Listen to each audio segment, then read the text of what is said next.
Right now, Pittsburgh's best sports show is about to begin. Call us or tweet us. We've got things to talk about on the Ireland Contracting Nightly Sports Call, powered by FanDuel Sportsbook.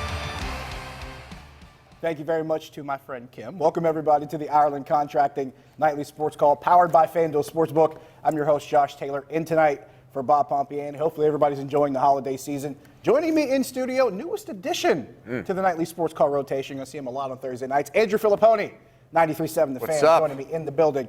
Pony, there's a lot we could get into, but why don't we start with the Quick Lane Bowl? Okay. 20-20 in the third quarter. Now, to Pitt's credit, DeMar Hamlin with an interception. That turns into an Alex Kessman field goal. We're tied at 20 in the third. But up until about maybe 5 minutes ago, I was not liking what I was seeing as far as how things are going for Pitt right now.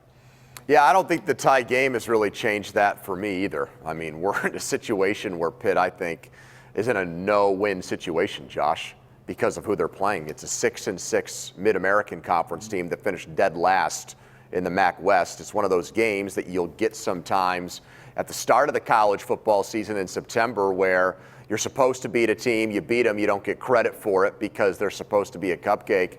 And then if you lose the game, the fan base basically goes into complete panic. It's apoplectic. It's everybody going crazy. And I could understand why Pitt fans right now would be on the edge of their seat, biting their nails down to their cuticles because, come on, Pat Narduzzi's been here for a half decade, and it's more of the same. There should be a gigantic gulf between what Pitt has and what Eastern Michigan has. This is not Charlie Batch's Eastern Michigan team. In theory, I agree with Josh. You. If you search on Twitter, just the name Narduzzi, and it was trending throughout the first half, if you did the search, the responses were not good. I'll sum it up that way, and I won't go into detail now. But it stands to reason, and on top of all of that, we're talking about a Pitt team that's been in 3 bowl games under Pat Narduzzi, has not won one, so they're still looking for their first in 4 tries, and now it makes it even more stark with that. Well, yeah, and I don't think that coaches are ultimately judged by what their bowl record is, but they have not been to an upper echelon bowl game under Pat Narduzzi. So for them to still be with a 0 there, to me, is unacceptable. They're playing 6-6 teams. They lost to a 6-6 Northwestern team last year. Same old, same old. So I would say right now for Pitt, they're stuck in park, Josh, and they've been that way for so long. It doesn't seem to matter who the coach is. Dave Wannstedt averaged 7 wins a season. Walt Harris averaged 7 wins a season. In 5 years into Pat Narduzzi, he averages 7 wins a season. So maybe it's that the fan base has unfair expectations. But then again, Narduzzi said at the press conference for this bowl game, we're going to win the ACC in 2 years.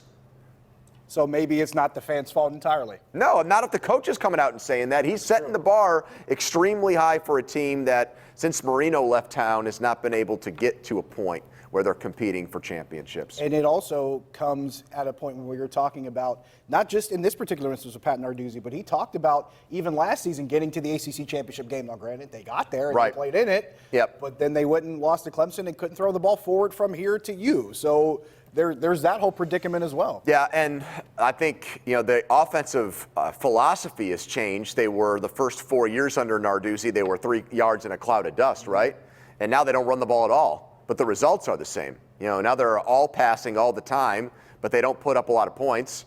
In a lot of ways, points scored total offense, they've actually taken a step back under Whipple this year. And I don't think Kenny Pickett in year 3, going into his senior year next season, has shown the kind of growth. He's made some clutch plays, and he's a gutsy kid. But Josh, he does not strike me as the kind of quarterback that is going to take Pitt to the next level. I see Kenny Pickett, and I'm one of those people that had high expectations for him, based on even back to when they beat Miami here a couple years ago. So I've had high expectations for him. The one thing that sticks out to me is I think he's a great leader in that locker room. I think they follow behind him, and he does set the tone as far as getting those guys ready to go and ready to play and following behind his lead. However, the execution may not always be there. And maybe that's something that kind of finds him lacking. But as a leader, he's done pretty well with the job. But executing at the quarterback position, especially in 21st century college football, you probably expect a little bit more from your quarterback. Here's what we're going to do. We'll take a break here. When we come back, we'll start talking Steelers. They have a new MVP. But I'll talk to Pony about is there another piece of hardware maybe in TJ Watt's future? We'll talk about that when we come back. 412-575-2600 on the Borders and Borders hotline. We're taking your calls, also taking your tweets at Josh Taylor HD. Stick around. The Ireland Contracting Nightly Sports Call is brought to you by Ireland Contracting, celebrating 25 years as Pittsburgh's #1 home exterior expert in roofing, siding, windows, and gutters, where honesty and integrity still matter.